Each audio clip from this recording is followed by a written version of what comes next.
Hi guys, कैसे हैं आप सभी लोग। सो गाइस, जैसा कि आप सब लोग जानते हैं कि सिविल सर्विस का जो प्रीलिम एग्ज़ाम होता है उसमें सिर्फ GS1 नहीं बल्कि इनफैक्ट GS2 का भी एक पेपर होता है जिसको ऑफनली लोग इग्नोर करते हैं और उसको CSAT के नाम से भी जाना जाता है। एंड इसकी वजह से बहुत सारे एस्पिरेंट्स ऐसे होते हैं जो कि GS1 तो क्लियर कर लेते हैं बट GS2 नहीं क्लियर कर पाते। एज अ रिज़ल्ट वो लोग प्रीलिम्स में फ़ेल हो जाते हैं। तो इसीलिए जो हम लोग अपनी जो टेस्ट सीरीज़ का डिस्कशन है उसमें CSAT को भी इंक्लूड करेंगे, जैसा कि मैंने कहा था। ठीक है। एंड हम लोगों ने देखिए अभी तक polity, geography as well as अपना मॉडर्न हिस्ट्री को कवर कर लिया है। अब इस पर्टिकुलर जो 2-3 दिन हमारे पास फ्री हैं उसमें हम लोग 2-3 CSAT के पेपर को डिस्कस करेंगे एंड देन फर्दर हम लोग जो अपना art and culture etcetera economics है उसको कवर करेंगे। सिमिलरली जब 3 सब्जेक्ट कर लेंगे तो हम फिर से 2-3 CSAT पेपर को कवर करेंगे एंड इस तरीके से हम लोग 10-15 CSAT पेपर्स को भी आसानी तक by the time prelims come discuss कर लेंगे। तो चलिए स्टार्ट करते हैं अपने पहले पेपर से। ये पेपर आप लोग के जो पोर्टल थे टेलीग्राम पे मैंने उसमें अपलोड कर दिया था। आई होप आपने पेपर को सॉल्व किया होगा एंड अब मैं भी आपके साथ यहाँ पे सॉल्व करूँगा। तो चलिए स्टार्ट करते हैं। हमारा जो ये पहला क्वेश्चन है, ठीक है, ये आपके सामने स्क्रीन पे है तो देख सकते हैं क्या बोल रहा है क्वेश्चन कह रहा है, एक ग्राफ का क्वेश्चन है कि graph given below shows data of production of different agriculture products in tons, और ये आपको यहाँ पे दिया है टन्स और क्रॉप। ठीक है। और आपसे यहाँ पूछा है पहला question, what is the total production of kharif crop. ठीक है, listed in the graph. Kharif crop को आपको इस पर्टिकुलर ईयर के लिए बताना है। अब खरीफ क्रॉप कौन से, राइस, सोरगम, मेज, शुगर केन एंड जूट, इन्होंने बता दिया। ठीक है। तो अब सिंपली क्या करना है, इनका टोटल प्रोडक्शन बनाना है। तो देख लो राइस, ठीक है, राइस के बाद कौन सा आता है, सोरगम। ठीक है, सोरगम के बाद शुगर केन के बाद आपका मेज एंड मेज के बाद कौन सा आता है, 1 2 3 4 एंड जूट। ठीक है। तो अपने 5 हो गए, इन 5 को ऐड कर दो। तो राइस का कितना आ गया, जस्ट एक सेकेंड मैं इसे रब कर दूँ। ठीक है, ओके, ठीक है। तो राइस का आ गया आपका 4 यहाँ पे, फिर मेज का आ गया आपका 5, ठीक है, एंड शुगर केन का आ गया आपका यहाँ 10, ठीक है, एंड सोरगम का आ गया आपका यहाँ पे 3, ठीक है, एंड जूट का आ गया आपका यहाँ पे 8। तो इसे सिंपली आप ऐड कर सकते हैं, 5 4 9 एंड 9 10 11 12 8 20 एंड 10 30। तो आंसर विल बी 30, यानी 30 टन्स किसका आ गया आपका खरीफ क्रॉप का। ये हमने यहाँ पे प्रोडक्शन देख लिया। ठीक है, ओके, चलो आगे बढ़ते हैं। सेकंड क्वेश्चन पूछता है, सेकंड आपसे क्या बोला है, what is the difference between the production of rabi and kharif crops. तो आपको पहले अब यहाँ राबी क्रॉप देखना है। अब राबी क्रॉप्स कौन से हैं, बार्ले, पियस और मस्टर्ड। ठीक है, बार्ले, पियस और मस्टर्ड आपके यहाँ पे रॉबी क्रॉप है। ठीक है। तो बार्ले का कितना दिया हुआ है, बार्ले का दिया हुआ है आपका 2 से और 3 के बीच में, यानी 2.5। ठीक है। बार्ले, पियस का कितना दिया हुआ है, पीस का 1। ठीक है, एंड मस्टर्ड का कितना दिया हुआ है, मस्टर्ड का अगेन यहाँ पे 2 दिया हुआ है। ठीक है। तो 2 3 + 2 5.5। ठीक है, 5.5 आपका यहाँ पे दिया हुआ है। एंड आपसे पूछा है खरीफ, जो कि हमने 30 कैलकुलेट करा है, और राबी का डिफरेंस बताना है, राइट। तो 30 माइनस आप कितना कर सकते हैं, -5.5। ठीक है। तो आप यहाँ से आप आराम से निकाल लेंगे।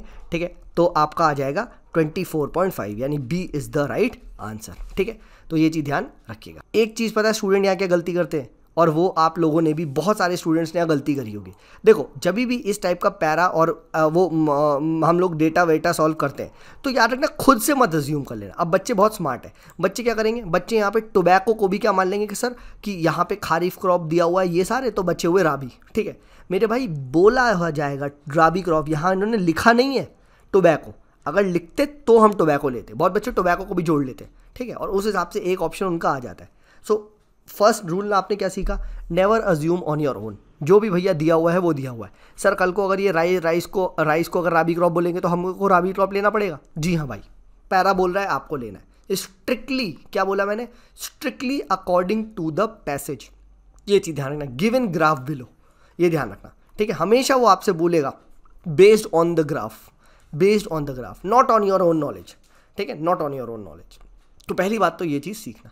ठीक है, तो की पॉइंट हमने यहाँ से उठा लिया कि कभी भी खुद से हम ये चीज़ नहीं मानेंगे जब तक कि पैरा में ना बोला गया हो। ठीक है, तो ये हमने यहाँ पे डिस्कस कर लिया। चलिए आगे बढ़ते हैं, let us move forward and let us discuss the next question. ठीक है, नेक्स्ट हमने फर्स्ट सेकंड डिस्कस कर लिया। ठीक है, थर्ड देखते हैं, थर्ड क्वेश्चन को डिस्कस करते हैं। ठीक है, to keep a banana tree erect at one place. ठीक है, it is given a support by 2 bamboo sticks from 2 sides exactly opposite to each other. तो ये रहा आपका बनाना ट्री। ठीक है, और इसको एक 2 बैम्बू ने सपोर्ट कर दिया है। ठीक है, तो ये बैम्बू इस टाइप की सपोर्ट कर रही है। ठीक है, ओके, ठीक है। Bamboo tree sticks are placed in slanting position touch the banana tree 1 metre below the tip. अच्छा, यानी 1 मीटर, ये इसकी टिप है 1 मीटर की, और 1 metre below the tip touch कर रहा है। ठीक है, यानी समझ जो ये कुछ इस टाइप का क्वेश्चन है ट्राइंगल का। ठीक है, आगे बढ़ते हैं। ठीक है, height of the banana tree is 6 metre, यानी 6 मीटर है तो ये कितना होगा 5 मीटर, क्योंकि 1 मीटर नीचे यहाँ पे रखा हुआ है। ठीक है, एंड इट डिवाइड्स, देखिए exactly in the middle of the line joining the base of the two supporting bamboo. तो ये रहा इसका, यानी इसका ये और ये बराबर है। ठीक है, distance between bases of the two bamboo stick is exactly 24, यानी दोनों के इसके बीच में कितना 24 डिस्टेंस, यानी ये कितना 12, ये कितना 12। ठीक है, what is the total length of the two bamboo, यानी इसकी और इसकी लेंथ पूछी है। तो 12/5 पाइथागोरस थ्योरम लगाओगे तो आंसर आ जाएगा आपका 169 का रूट यानी 13। बट 13 आंसर नहीं होगा, क्योंकि total length of two bamboo पूछा है, तो 13 × 2 होगा, यानी 26 आंसर होगा। सी फॉर कैलकाटा, आसान सवाल था। ठीक है, तो ये चीज़ आपसे ध्यान रखना। ठीक है, तो ये भी कर लिया होगा आप लोगों ने। ठीक है, चलिए आगे बढ़ते हैं, 4th क्वेश्चन पढ़ते हैं। What is the number of 2 digit numbers excluding 27 which when reversed results in a number which is greater than the original number by 45। ठीक है, ठीक है, तो मान लो चलो ओरिजिनल नंबर क्या है, ओरिजिनल नंबर XY है। ठीक है, एंड न्यू नंबर क्या हो जाएगा आपके पास YX। ठीक है, अब क्योंकि रिवर्स कर दिया है, अब ओरिजिनल नंबर, अगर ओरिजिनल डिजिट्स आपकी XY है तो नंबर क्या होगा, तो हम लोग करते हैं ना 10 × X plus unit digit Y, ऐसे करते हैं। ठीक है, और न्यू नंबर क्या हो जाएगा, न्यू नंबर हो जाएगा 10 × Y माइनस X। हाँ है ना। ठीक है, अब बोल रहा है न्यू नंबर ओरिजिनल से कितना बड़ा है, 45 से। हाँ है ना। ठीक है, कह रहा है ना which when reverse result in a number which is greater than the original by 45, यानी क्या हो जाएगा 10Y minus X minus 10X minus Y, और ये है 45। ठीक है, तो कैलकुलेट कर लो। ठीक है, तो यहाँ से क्या आ जाएगा 9Y minus 9X is equals to 45, यानी Y minus X is equals to 5।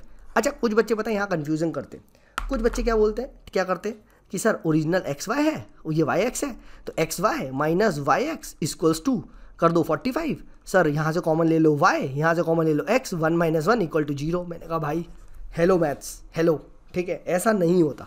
ठीक है, जब भी एल्जेब्रिक टर्म्स होते हैं तो आपको पहले उसमें नंबर मिलाना होता है। ठीक है, ये चीज़ अब XYZ नंबर है, ठीक है, डिजिट वाइज, तो इसको हम लिखेंगे कैसे, इसको हम लिखेंगे 100 times of X plus 10 times of Y plus Z, ये चीज़ ध्यान रखना। अब 361 है, देखो तो हम क्या ऐसे ही लिखते 300 प्लस 60 प्लस 1। हाँ है ना, तो यही चीज़ यहाँ पे, ये मत लगा देना। ठीक है, तो Y minus X equals to 5 हमारे पास ये आ गया। ठीक है, यहाँ तक आ गया। अब बोला है क्या कि what is the number of 2 digit excluding 27। ठीक है, तो यहाँ पे अब निकालते हैं, तो मान लो क्या, तो हम लोगों ने Y क्या आ जाएगा, Y is equals to 5 + X, ये निकाल लेंगे, Y is equals to 5 + X। ठीक है, अब रख दो X को, अगर मैं X को रखता हूँ, मैं लेटेस्ट से X को मैं रख देता हूँ 0। ठीक है, अब X को मैं 0 रखता हूँ तो 0 तो क्या इसमें हो नहीं सकता। ठीक है, we have to keep it more than 0। ठीक है, मान लो चलो X को रखता हूँ 1, तो X को रखा अगर मैं 1 तो Y क्या आया, Y आया 5 + 1। ठीक है, तो X हो गया 1 और Y आया 6, तो हमारा जो नंबर क्या आ जाएगा, ठीक है 16। ठीक है, 16 पहला आ जाएगा। हाँ है ना। नेक्स्ट रखो X को 2 रखो, तो 2 रखेंगे तो क्या आ जाएगा, ठीक है 5 + 2 7, तो 27 आ जाएगा। ठीक है, तो 16 और 27। फिर X को 3 रखो तो 5 3 8 38, तीसरा नंबर आ गया। ठीक है, X को 4 रखो 5 4 9, तो 49 नंबर आ गया। X को 5 रखो 5 5 10, हाँ हमें तो 2 डिजिट चाहिए, तो 105 आ जाएगा, गलत है। ठीक है, तो कितने हो जाएंगे 49 38 27 16, बट बोला है एक्सक्लूडिंग 27, यानी 27 हटा दो, तो कितने हो गए 1 2 3, यानी 3 is the right answer. A for Agra is the right answer. समझे क्या करा। ठीक है, हमने पहले नंबर्स निकाले using the formula, and then what we did is हमने माइनस करा, हमने इनइक्वालिटी लाए, एंड देन हमने 2 डिजिट बोला है तो उसको इनइक्वालिटी को रिड्यूस कर लिया। ठीक है, तो ये चीज़ यहाँ पे ध्यान रखना। तो ये हम लोगों ने यहाँ पे सॉल्व कर लिया। ठीक है, let us move forward, let us see the 5th question. If p is equals to x² - y², q is equals to b and x + y is equals to q, then which of the following conclusions can be drawn. ठीक है, अब ऐसे questions में generally क्या आता है, ऐसे questions में जनरली सबको 0 पुट कर दो, सबको 0 पुट कर दो। तो मान लो x एंड y 0 0 बराबर है। हाँ है ना, तो 0 - 0, तो p क्या आ जाएगा 0। ठीक है, हाँ है ना। ठीक है, b को भी 0 मान दो, तो q क्या आ जाएगा 0। हाँ है ना, और x + y अगर 0 है तो q आ जाएगा, q भी 0। यानी यहाँ से ये पता चल गया value of p is greater then q। नहीं भाई, p बराबर q हो सकती है, ठीक है, ग्रेटर देन क्यू कोई ज़रूरी नहीं है, हर केस में आना चाहिए, यानी गलत। ठीक है, value of Q is greater than P, नहीं भाई क्यू ग्रेटर देन पी इस केस में तो नहीं आ रही है, तो भाई ये भी गलत, हाँ है ना, यानी अंधा बता देगा आंसर सी या डी में से एक होगा, हाँ है ना। Values of P and Q R equal, yes इस केस में तो इक्वल है, बट क्या हर केस में इक्वल है, नहीं, तो हम ये हर केस के लिए नहीं मान सकते। ठीक है, बट अब हमें निकालना पड़ेगा। ठीक है, तो आंसर अगर आपको स्टिल नहीं आ रहा तो सी और डी में लगा सकते हो। अब ये देखो बता देगा कि इस केस में तो इक्वल है, बाकी में हो सकती है नहीं हो सकती पता नहीं। ठीक है, तो आंसर आपका वैसे देखा जाए इस लॉजिक पे डी होगा, बट हम यहाँ पे करके भी देख लेते हैं तो आपको यहाँ पे दिख जाएगा। और सिंपल एक इनइक्वालिटी भी अगर आप सॉल्व कर दोगे, एक इक्वेशन भी अगर आप खोल दोगे तो आपको आंसर दिख जाएगा। कैसे कैसे देखो, p इज इक्वल्स टू क्या है, X square minus Y square, तो मैं लिख सकता हूँ X minus Y into X plus Y, हाँ है ना। और x प्लस वाई क्या है, Q, X plus Y Q है, तो भाई p क्या आ जाएगा, p is equals to Q times of X plus Y. अब बस, अब it all depends upon X plus Y, कौन बड़ा होगा। अगर X plus Y greater than 1 बड़ा है तो आपका p जो है वो क्या हो जाएगा, p upon something greater than 1, suppose करो 2, तो y हो जाएगा, q हो जाएगा, तो आपका कौन बड़ा हो जाएगा, q is the half times of p। ठीक है, यानी यहाँ पे p बड़ा हो जाएगा, और अगर इट इज़ लेस देन 1 है तो क्या हो जाएगा, वो ऊपर चले जाएगा, तो q आपका बड़ा हो जाएगा। तो अल्टीमेटली क्या होगा, d। ये comparison between p and q is not possible as the data is inadequate. ठीक है, तो ये चीज़ यहाँ पे ध्यान रखना। तो आई होप आपको मैंने दोनों मेथड बताए, किसी से भी आप यहाँ पे कर सकते हैं। ठीक है, चलो आगे बढ़ते हैं। Let us see 6 question. ठीक है, a family consist of 6 persons, they maintain accounts of the monthly expenditure on the basis of essentials in a notebook. ठीक है, as per the records the notebook average monthly expenditure on the basic essential of each member of the family is 5000। ठीक है, average monthly expenditure of per person कितना आ रहा है, 5000। ठीक है, एसेंशियल पे। ठीक है, if 1 month the family has spend a total of 12,000 on some medical expenses. ठीक है, what is the increase in the average expenditure of the family. ठीक है, इजी सवाल है। अब 5000 एक बंदे पे आ रहा है नॉर्मल डेज में। ठीक है, तो टोटल खर्चा कितना हो गया, 6 बंदों का, 6 पंजे 30,000 हो गया। अब किसी मंथ में क्या हुआ, किसी मंथ में सपोज करो कह रहा है 12,000 एक्स्ट्रा मंथली एक्सपेंडिचर आ गया।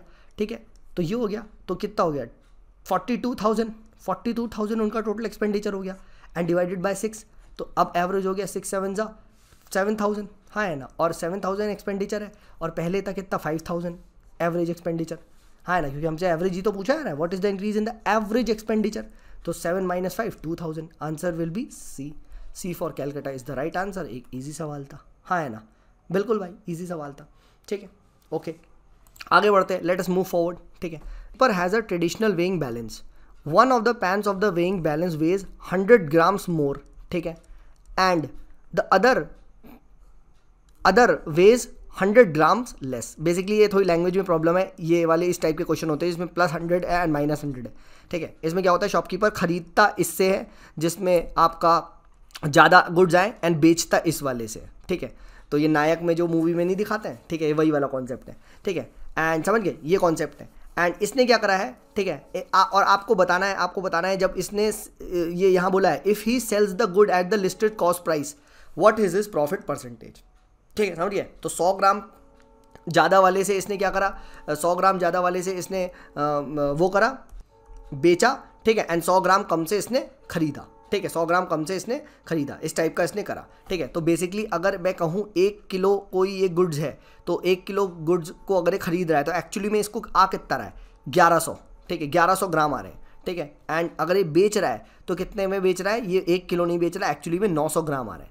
ठीक है, 900 ग्राम आ रहा है, समझा है, ये आपका कॉन्सेप्ट है, ये आपका यहाँ पे कॉन्सेप्ट है। इसीलिए प्राइस तो इंक्रीज कर नहीं रहा है जितने में ला रहा है खरीदा, बट एक्चुअली में क्वांटिटी डिक्रीज करके ये प्रॉफिट कमा ले रहा है। ठीक है, और आपको इसी का ही प्रॉफिट यहाँ पे बताना है। कॉन्सेप्ट समझो, इन्होंने थोड़ी सी लैंग्वेज वैसी लिखी है, बट रियलिटी में क्वेश्चन का मतलब यही है। ठीक है, इतना ये इस तरीके से कमाया जाता है। एक स्टैंडर्ड क्वेश्चन है, ठीक है, प्रॉफिट एंड लॉस का। देखो, प्रॉफिट एंड लॉस में कमाने के 2 तरीके हैं, आप 100 की चीज़ ला के 102 में बेच दो, हाँ है ना, या फिर एक काम करो, आप क्या करो, 100 रुपये में लेटर से आप 10 चीज़ लाए हो, तो 100 रुपये की बेचो बट 9 चीज़ बेच दो, तो एक चीज़ का आपका प्रॉफिट हो गया। ठीक है, तो यहाँ जो सेकंड कॉन्सेप्ट है इस पे क्वेश्चन है। ठीक है, इस पे क्वेश्चन है, तो ये चीज़ यहाँ पे ध्यान रखना।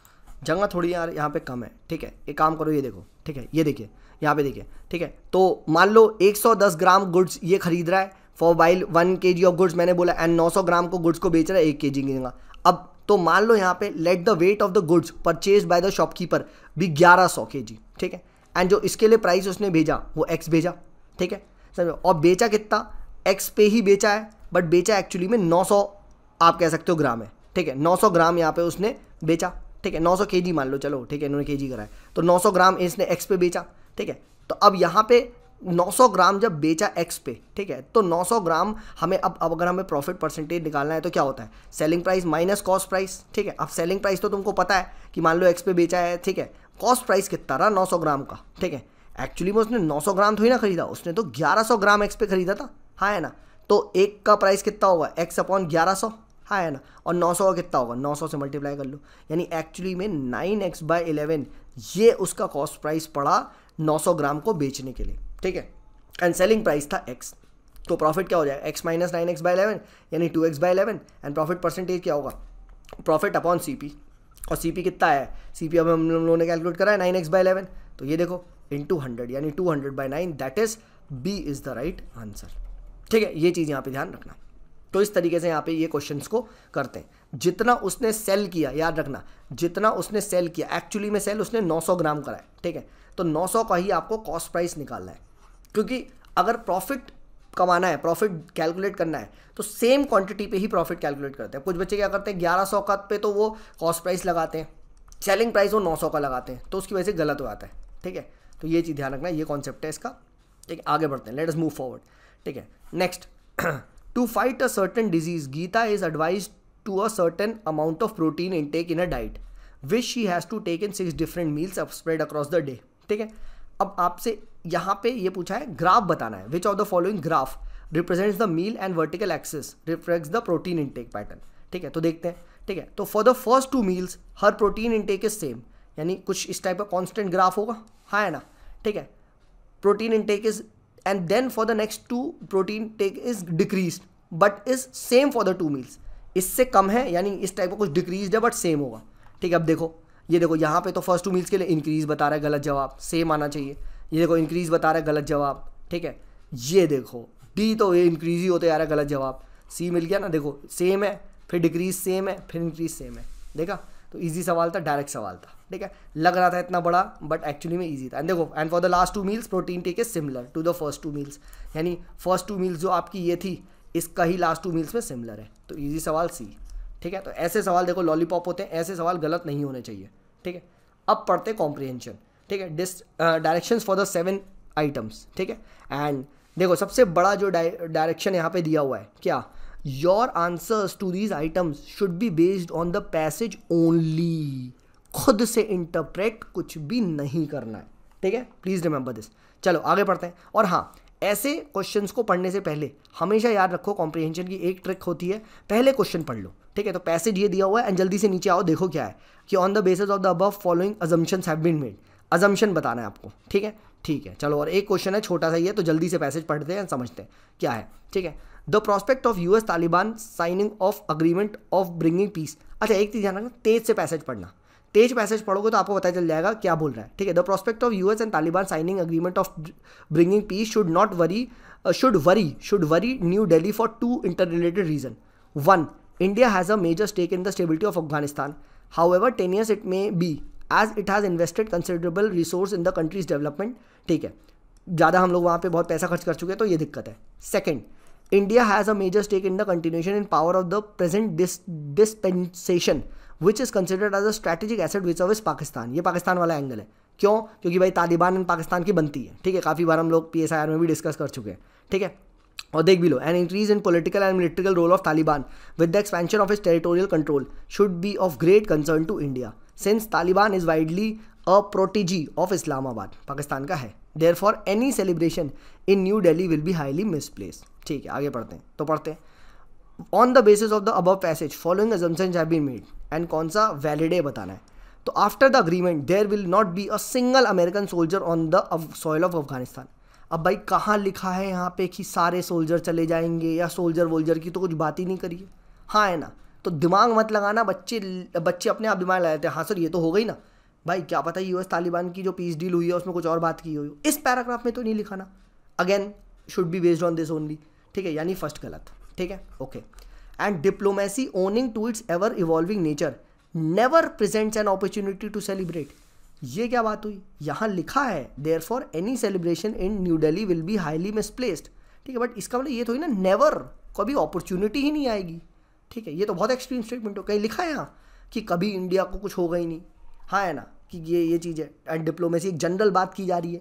अब डिप्लोमेसी सिर्फ या इंडिया इस पैरा में ही तो थोड़ी ना होती है डिप्लोमेसी, जनरली कभी भी डिप्लोमेसी हो सकती है, हाँ है ना, समझो, ठीक है। तो ये चीज़ यहाँ पे ध्यान रखना। तो ये भी क्या है, ये भी अजम्पशन क्या है, ये भी अजम्पशन आपका इनवैलिड है, ठीक है। तो दोनों ही आपके इनवैलिड है, तो आंसर क्या हो जाएगा, डी फॉर दिल्ली, ठीक है। I hope this is absolutely clear, ठीक है। आगे बढ़ते हैं, लेट अस मूव फॉरवर्ड, ठीक है। सेकंड देखते हैं, सेकंड पैरा को पढ़ते हैं, ठीक है। क्या कह रहा है, it is a hard reality that not all medical interventions are available to every citizen who may need it. अच्छा, पहले क्वेश्चन देखो, क्वेश्चन क्या, आपको मेन आइडिया बताना है पैसेज का, ठीक है। एंड उसके बाद आई थिंक एक और यहाँ पे दिया हुआ है, ठीक है, ठीक है। तो पढ़ते हैं, ठीक है। The gap between the what is technologically possible and what the government hospital generally provide is widened appreciably after the technological leaps in the medical care began starting 1980, यानी गैप वाइड होते जा रहा है, ठीक है। Every government since independence has stated egalitarianism as is goal in health care, ठीक है। आगे बढ़ते हैं, ठीक है। The policies however have not match the statements, many intervention specially those which are very expensive continue to provide only to those who can pay for them. आज भी वही बात चल रही है कि जिसके पास पैसा वो दे रहा है, ठीक है। This is a medical rationing of a covert kind, ठीक है। Token provision of this intervention in a few government hospital is merely an attempt by the government to appear fair, ठीक है, कि टोकनली कुछ जगह कुछ सर्विस प्रोवाइड कर देने, ठीक है। तो ये बस दिखावा है, ठीक है। The new Ayushman Bharat health scheme is to provide a secondary and tertiary care to those who are socially economically deprive, और 5 लाख पर फैमिली का, ठीक है, देगा, ठीक है। It is quite obvious that many intervention can not be access for this amount, certainly not human transplant, सही बात है, 5 लाख में ह्यूमन ट्रांसप्लांट तो ही ना करा होगा, ठीक है। So what is the main idea behind the passage, passage को हम पूरा समझ चुके हैं, पढ़ते हैं। Ayushman Bharat health scheme will be provide a major boost to public health infrastructure in India. ये तो लास्ट में ही बात की गई है, मेन आइडिया कैसा हो गया पैसेज का, हाँ है ना, यानी गलत जवाब, ठीक है। और उसमें भी कहीं पब्लिक इंफ्रास्ट्रक्चर की तो यहाँ कोई बात ही नहीं करी, हाँ है ना, ठीक है। सिर्फ सेकेंडरी एंड टर्शरी केयर की बात की गई है, तो इस टाइप का इंफ्रास्ट्रक्चर तो कुछ बोले ही नहीं है, ठीक है, ठीक है। B, government hospital in India do not provide facility for expensive treatments like organ transplants. अब ये भी कहाँ लिखा है कि गवर्नमेंट हॉस्पिटल में कहीं फैसिलिटी ही नहीं है ऐसी, ठीक है, ऐसा थोड़ी ना है, ठीक है। आयुष्मान भारत नहीं दे रहा है, इसका नहीं तो ना गवर्नमेंट हॉस्पिटल में नहीं है, एक्सट्रीम स्टेटमेंट, ठीक है। थर्ड पढ़ते हैं, government has not given adequate focus to the provisioning of public health care since independence. ये थोड़ा बहुत रेजोनेट कर रहा है सेंट्रल आइडिया से, क्योंकि सेंट्रल आइडिया शुरू से ही ये बात कर रहा है कि टेक्नोलॉजिकल गैप है, ठीक है, हम लोगों ने कोशिश करी है but the policies however have not match the statement, इस टाइप की बात कर रही है। डी देख लेते हैं, ठीक है। Public health care is weak mainly due to lack of research in government hospital. क्या बकवास है भाई, कहीं भी रिसर्च तो वर्ड ही नहीं आया पूरे उसमें, तो डी तो पूरा फेंक हुआ है। तो आंसर क्या हो जाएगा, आंसर विल बी ए बिल्कुल गलत, ये गलत एंड ये गलत, यानी answer will be C for Calcutta, automatically आ गया, ठीक है, सी बिल्कुल आ गया, ठीक है। तो डी तो बिल्कुल नहीं है, डी तो बिल्कुल गंदा गलत है, ठीक है, ये चीज़ ध्यान रखना। चलो आगे बढ़ते हैं, let us read this. On the basis of the above passage following assumptions have been made, और आपको बताना है कौन सा अजम्पशन सही है, ठीक है। तो देखते हैं, successive government since independence have supported private health care, कहाँ लिखा है यहाँ पे, इगैलिटेरियन हेल्थ केयर लिखा है भाई, प्राइवेट हेल्थ केयर तो पहली बार सुना हूँ, यानी फर्स्ट गलत, यानी सी गलत, ठीक है। Ayushman Bharat health scheme can be availed only in government hospital, कहाँ लिखा है भाई, कहाँ लिखा है ओनली इन गवर्नमेंट हॉस्पिटल, पढ़ो। Ayushman health care scheme is provide secondary tertiary to those who care, कहाँ लिखा है भाई, यहाँ पे कहाँ लिखा है private health care only hospital, तो सेकंड तो बिल्कुल गलत, गलत गलत, आंसर विल बी डी, हाँ है ना, बस आ गया। And medical rationing is illegal in India, भाई इलीगल की तो कुछ बात ही नहीं करी गई है यहाँ पे, कुछ इलीगैलिटी वीगैलिटी की तो कुछ बात ही नहीं करी गई है, हाँ है ना, ठीक है। इनफैक्ट मेडिकल रेशनिंग तो खुद ही सरकार थोड़ा बहुत कर ही रही है, बोलो this is a kind of, this is a medical rationing of a covert kind, हाँ है ना, कि many inventions have been made, कहाँ लिखा है, तो आंसर वैसे भी आ चुका है, दोनों गलत है, तो आंसर आ गया डी फॉर दिल्ली। देखो, तो मैं सिर्फ पैसेज के बेस पे ही आंसर कर रहा हूँ मेरे भाई, खुद दिमाग नहीं लगा रहा हूँ कि हाँ हाँ ऐसा हो रहा होगा सर, ठीक है, हाँ हाँ सर आप सही तो कह रहे हो सारे लोगों ने, अरे मैं कहने से क्या होता है, पैसेज, रिमेंबर पैसेज की लाइन क्या है, strictly based on the passage, ना ज़्यादा ना कम, ठीक है। चलो अगला पैसेज पढ़ते हैं, पैसेज नंबर 3, ठीक है। चलो, this is no denying the fact that one gets a considerable amount of joy when one gathers a huge amount of material wealth, बिल्कुल सही बात है भाई, ठीक है। indisputably money is the oxygen of life, बिल्कुल. However, the contentment quotient of the life cannot be merely measured with the yardstick of material wealth. ये बात सही है. मतलब भाई पैसा सब कुछ है, बट कंटेंटमेंट भी तो कोई चीज़ होती है. बिल्कुल. Desire to amass heaps of wealth has in fact rendered modern man completely bankrupt. ठीक है. Virtue और real love की absence है. ठीक है, आगे बढ़ो. Loving others unconditionally softens our heart, बिल्कुल. Makes truly compassionate, बिल्कुल. Fellow human being, ठीक है. The feeling of hatred, jealousy, etc. will begin to die natural death, बिल्कुल भाई. ये सब कम हो जाएगा. ठीक है, ठीक है, ठीक है, हो गया. अब आ जाओ. Passage seems to argue that, पढ़ते हैं, money is important to sustain life. However, ultimate joy of spreading love and compassion is also less important. हाँ भाई, इसी टाइप की तो बात कर रहा है कि हाँ बोला है money is the oxygen of life, but सब कुछ ही मनी नहीं है. हाँ है ना. बट आगे पढ़ते हैं, क्या पता सेकंड वाला और अच्छा हो. ठीक है. Rich people in the world are mostly unhappy because of their insatiable hunger for wealth. क्या ऑन है भाई, कहाँ से कहाँ लिखा है ये rich people are mostly unhappy? ना, ये तो तुमने अज्यूम कर दिया. ठीक है. The desire of amass heap of wealth will surely lead to feelings of hatred, jealousy and revenge and ill will. नहीं, ये कोई कंपल्सरी नहीं है. ठीक है. ये कोई श्योरली नहीं है कि हाँ ऐसा होगा ही. ठीक है. ऐसा कहीं नहीं लिखा हुआ है. हाँ है ना. ठीक है. ये चीज़ जानना. एंड अगर ऐसा लिखा भी है तो ये आर्ग्यू नहीं कर रहा है. This is not arguing. ठीक है. आर्ग्यूमेंट ये होता है कि हाँ सर ये है बट ये भी होगा. ठीक है. And wealth should be equally distributed among all. कहाँ लिखा है ये सब चीज़ें यार? ये कोई आर्ग्यूमेंट नहीं है. आर्ग्यूमेंट यही है, पैसा इंपॉर्टेंट है बट पैसा सब कुछ नहीं है. This is the core argument. ठीक है. This is the core argument, core theme. तो answer will be A for Agra. ठीक है. आई होप आप सबका ये सही रहा होगा मेरे भाई. ठीक है. देखो यार ये करना सही है. ठीक है. अगर नहीं कर पाओगे तो फिर दिक्कत. नेक्स्ट पढ़ते हैं, पैसेज 4 को पढ़ते हैं. क्या कह रहा है? Grand weddings have become a norm with parents putting all their life savings into the ceremonies and even taking loan. बिल्कुल सही बात है. The virus care has set an example of how parties can conduct a reasonable and responsible manner. बिल्कुल भाई. सस्ती शादी. ठीक है. 20 लोग को इन्वाइट. ठीक है. The virus is an enemy of humanity but if we can learn good things during the pandemic it will be good to all. ठीक है, ठीक है, ठीक है. आसान था पैसेज था. अब पढ़ते हैं. मेन आइडिया पूछा है तो every dark cloud has a silver lining. Yes, kind of यही है मेन आइडिया कि भाई वही है ना कि भाई वायरस की वजह से कुछ चीज़ें पॉजिटिव भी हुई हैं. हाँ है ना. ठीक है. भैया ना, लंबी है गम की शाम मगर शाम ही तो है. ठीक है. आगे पढ़ते हैं. The virus has change the expenditure of pattern of society. देखो ये ट्रू तो है बट ये मेन आइडिया नहीं है पैसेज का. मेन आइडिया है पैसेज का, नहीं है. ठीक है. सेकंड पढ़ो. The virus has potential to kill all humans. क्या बकवास कर रहा है भाई. ठीक है. Gestures like namaste will. कहाँ लिखा है नमस्ते वमस्ते? ये सब तो अपने आप है. ठीक है. तो आंसर क्या है? A. Every dark cloud has a silver lining लिखा हुआ है यहाँ पे. ठीक है. कि भाई वायरस एक एनिमिटी ऑफ ह्यूमैनिटी तो है but if we can learn good things from pandemic it will be good to all. ठीक है. जैसे पेंडेमिक ने ये सिखाया सस्ती शादी कैसे करते, पेंडेमिक ने ये कैसे सिखाया क्या पैसे कैसे बचाते. तो every cloud has a silver lining. ठीक है. हाँ है ना. यानी जब एडवर्सिटी आती है तो आपके पास एक अपॉर्चुनिटी भी होती है. Each adversity is an opportunity to learn something new. ठीक है. बहुत सारे लोगों ने स्पेशली कोविड में काफ़ी अच्छा करा. ठीक है. समझो. तो ये चीज़ ध्यान रखना. ठीक है. Covid was a boon and to be very honest मेरे लिए तो भाई 2020 was one of the very very finest years of the life. ठीक है. तो that is what it is by meaning every cloud has a silver lining. ठीक है. चलो 14 बात करते हैं. ठीक है. 14 नहीं सॉरी, पहले हमें ये पैसेज पढ़ना पड़ेगा देन हम यहाँ पे डिस्कस कर पाएंगे. ठीक है. तो चलो ये वाला पैसेज आपके लिए होमवर्क है, इसको यहाँ पे पढ़ो. ठीक है. एंड बताना 14-15 आप इसको यहाँ पे करो. ठीक है. एंड देन हम यहाँ पे इसको डिस्कस करेंगे. ठीक है. ये पैसेज को अब आप आराम से पढ़ो पॉज करके. ठीक है. एंड देन इसका यहाँ चलो आप मुझे कमेंट सेक्शन में आंसर बताना 14th and 15th. ये आपका होमवर्क है. ठीक है. Please read this and tell me what was the answer. ठीक है. तब तक हम लोग 16 डिस्कस करते हैं. ठीक है. Regarding the polynomial 2 - y² - y³ - 2y की पावर 8. ठीक है. Which of the following statement is are true. ठीक है.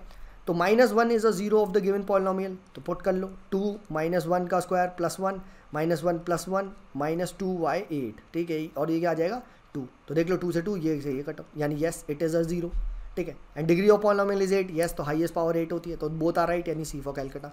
आसान सवाल है. ठीक है. हाँ है ना. बिल्कुल. ठीक है. नेक्स्ट पढ़ते हैं 17. कंसिडर द नंबर्स 4 की पावर n. ठीक है. Where n is the natural number. ठीक है. तो there is no natural number for n of which 4 की power n ends with a digit 0. यानी 4 की पावर n में n के कोई भी ऐसा नंबर नहीं है जिससे जो सम आए जो रिजल्टेंट नंबर होगा वो डिजिट 0 पे एंड हो. तो खुद देख लो 4 की पावर n का मतलब क्या होता है 4 × 4 × 4 × 4.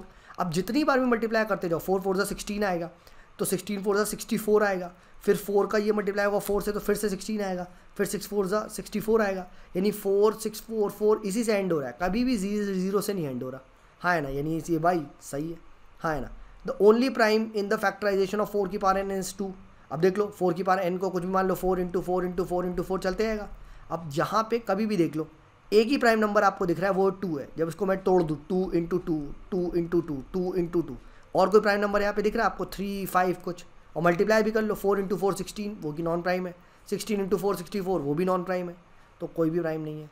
1 होगा बट 1 इज़ अ को प्राइम नंबर, तो ये भी सही है। और आपसे पूछा इनकरेक्ट क्या है, दोनों ही स्टेटमेंट क्या है करेक्ट, तो answer will be what D for Delhi.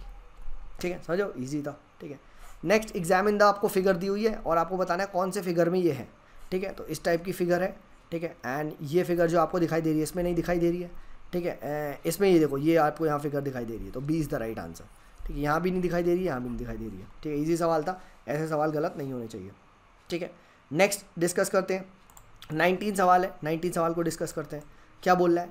ठीक है, 8 morsel of food are placed in a straight line in front of an ant hill. ठीक है, ठीक है, उसके बाद ठीक है, an ant comes out of a hill in search of food and observe that the first morsel of food is placed at a distance of 5 centimetre from the hill. ठीक है, तो 8 ऐसे रखे हैं, 1 2 3 4 5 6 7 8, और ये मान लो एंट हिल है। ठीक है, एंट हिल है।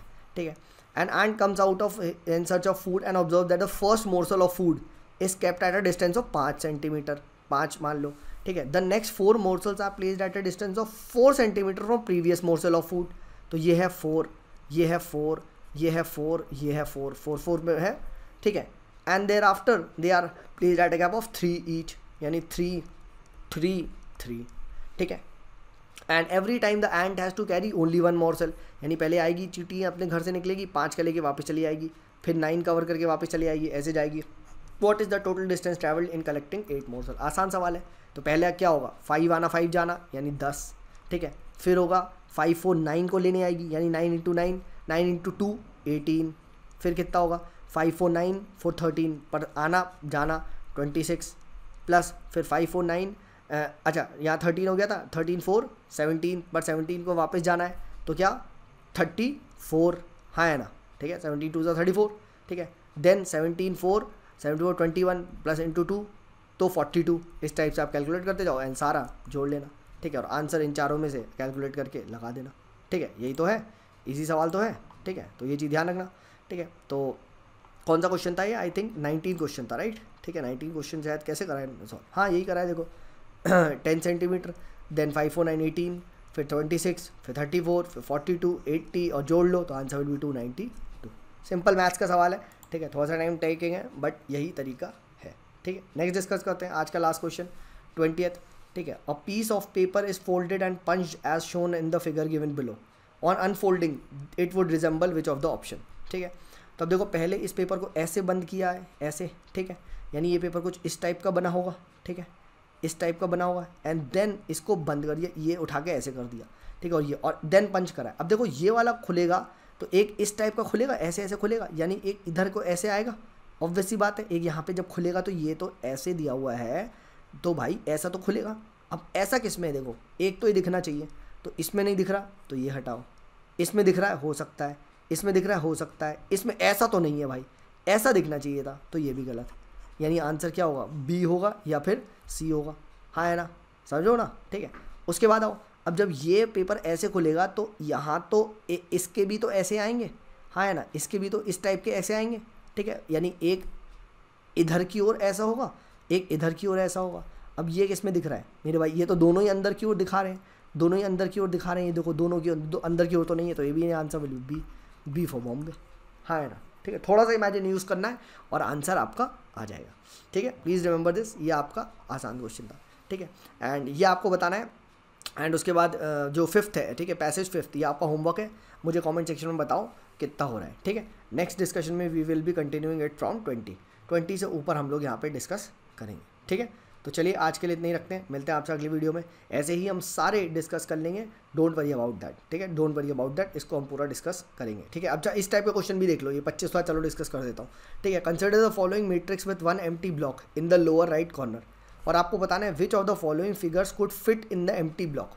ठीक है, तो इसकी क्या ट्रिक होती है, इन तीनों में जो कॉमन चल रहा है, ठीक है, उसी पैटर्न पे यहाँ पे आएगा, ठीक है। अब देखो यहाँ क्या आ रहा है, 4 0 3 0 2 0, ठीक है, 3 0, ठीक है, 2 0 1 0, ठीक है। तो देखो 3 2 1 4 3 2, एक कम हो रहा है, तो देखो 2 0 1 0, यानी यहाँ पे क्या होगा 0 0, यानी यहाँ कोई जीरो नहीं आएगा, यानी इस ब्लॉक में कोई जीरो नहीं आएगा। तो ये भी गलत, ये भी गलत, ये भी गलत।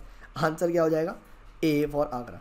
और देख लो ट्राइंगल से भी सही आएगा, देख लो चल, 2 ट्राइंगल 1 ट्राइंगल 0 ट्राइंगल, ठीक है, तो 2 1 0, ठीक है।